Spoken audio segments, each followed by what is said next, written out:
this is interesting. Natural progesterone made from wild Mexican yams or soybeans. Active ingredients are a molecular match of the body's own progesterone. It's interesting to note, countries that eat wild yams, they don't have a term for hot flashes. It doesn't even exist in their culture. So I'm not saying everybody should run out and start getting wild yam extract or start eating wild yams. But if you are exposed to the estrogens in our environment through plastics, through environmental toxicities, or any other type of exposure possible, it's a good idea to check this. Yes or yes? Yeah, it is. It's a very simple test. Now, contraceptives. Yeah, this is a big one. 1960, 132 Puerto Rican took the pill for 1 year. 5 women died during the study. There wasn't any investigation of the death of these people, but it was approved. Okay, now this is oral contraceptives. By the mid-70s, the death toll of the women from heart attacks and strokes began to attract public notice. The problem is they designed a newer, safer pill, and they added, remember, the hormone replacement therapy is mainly estrogen. The contraceptive pill is mainly estrogen. So what they did is they made a safe contraceptive pill. Safe? Anyone know how hormones work? Okay. I should have put, did I put safe in quotes? A safer pill, because less people died of strokes and heart disease, was created with a lower dose of estrogen. But in fact, there's never been any scientific proof to validate the study. The studies I just showed you, they involved 17,000 women, 40,000 women, following over a period of years. That's a study. You don't check 100 women for a year. Okay, that's not a study. We don't know. Right now, 60 million women worldwide are taking the pill. Its safety and long-term effects have not been established. But we know that the side effect is absolutely linked to increased breast cancer, high blood pressure, and cardiovascular disease. But it stops you from being pregnant, so it frees up women in the sexual revolution. It doesn't. Well, about 90% of the time it does. If you are sexually active, would it be a nice idea to find a safer alternative to the pill? What they found, just like measuring estrogen levels by checking saliva, they also found that saliva will change radically quickly under the fertilization stage. Now, this is out of Ovatech. Here's the phone number. What's interesting is they developed this little microscope, and all you do, looks like a pen light. You take a little bit of saliva, put it on this slide, allow it to dry, and then you look at it. And it will show very clearly if you're in an infertile stage, because you're only fertile about 1 week a month. So 1 week in a 30-day period, you can either abstain or do something else. Or transition period or fertile. It's very, very accurate, very, very effective. So if you want to get pregnant or avoid getting pregnant, this is a safe, healthy alternative. Now, breast cancer. I know we have 3 subjects that we have to hit fairly quickly. I could talk an entire hour on hormone replacement therapy, but understand the synthetic hormones that they get from pregnant horse urine is not safe. Yes? Yes or yes? Everybody understand that? That there's safer, healthy alternatives? Everybody understand that? Yes or yes? Yes, sir. Okay, good. Now, cancer. This is important. Cancer affects nearly half of our population. In 3 weeks, we're going to talk an entire half hour on cancer and the alternatives. This is important because this symbol drives me crazy. Now, the people that raise money for the American Cancer Society, their heart is beautiful. It's in the right spot. They're doing something to help mankind. The problem is the American Cancer Society spends less than 2% of their budget on prevention. 95%, and this is universal, of all cancers can be prevented. Have you heard that there's a genetic component to cancer?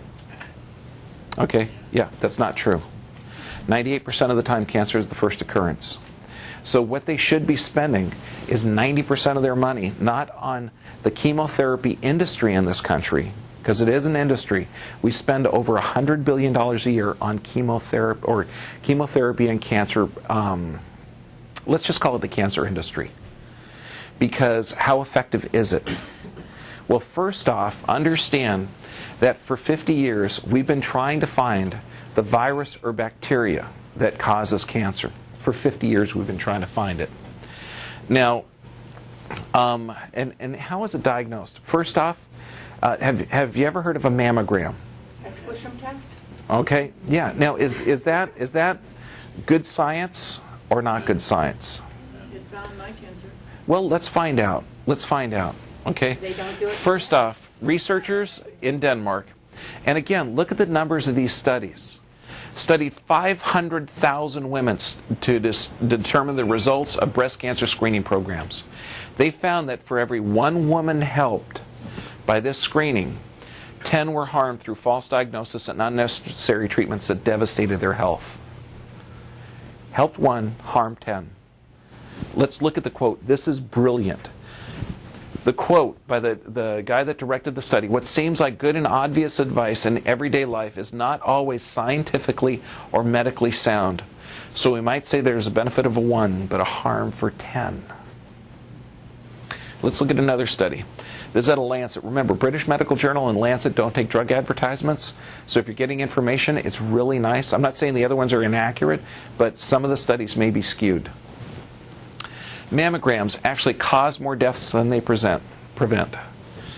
This means the authors, in their own words, say it: screening for breast cancer with mammography is unjustified. They found it causes 6 times more deaths than it prevents. Okay, say it with me. I didn't know that. Yeah, understand. I like science. Okay, just because this stuff is used, is it effective? Does it help people? The evidence is against it. There's a safer alternative. First off, self-breast exam. Phenomenally effective. But there's also a way to examine breast called thermography. It's very inexpensive, very cheap, and they find temperature changes, identify it quicker. Now, the best, most accurate mammogram that you're going to find is going to identify cancer the size of a head of a pin. Typically, breast cancers are very slow growing. So that means that you're identifying a problem that's usually between 7 and 9 years old. Okay, by doing that one mammography. So this, obviously, it's not the gold standard. Now, since we are talking about cancers, have you ever heard an aspirin a day for a healthy heart? Yes. Okay, is that scientifically accurate? No. Or is that a product that's advertised to the public? I'm sorry, ask your doctor if this is right for you. Have you heard that? Throw a brick at the TV set. Wait, no. Understand that these are products. Okay, aspirin a day for a healthy heart. Are there healthier alternatives? Yeah. Fish oil, phenomenal. Water's the best blood thinner around. And then how thin should blood be? Can it get too thin? Since aspirin is the 4th leading deadliest drug in America and one of the leading causes of stroke and a leading cause of kidney disease, is there safer alternatives? Well, this one's out of the American Association for Cancer Research. They say a significant increased risk of pancreatic cancer among women. Are there safer, healthier alternatives? Yes or yes? Yeah, absolutely. Do not purchase this product to make you healthy. Study, and oh God, I love this. Look at the numbers on these studies. They're so cool. When I show you a number of 130 women, 132 women out of Puerto Rico, and then it's approved, the contraceptive pill, look at the numbers on this. 40,000 women over the age of 45 were divided into 3 groups. Now, this is a study. They take it divided up into 3 groups. One group gets a pill. One group gets another therapy. An aspirin, vitamin E, and nothing, a placebo, sugar pill. Then they follow them. How long do they follow them for? 10 years. What a study.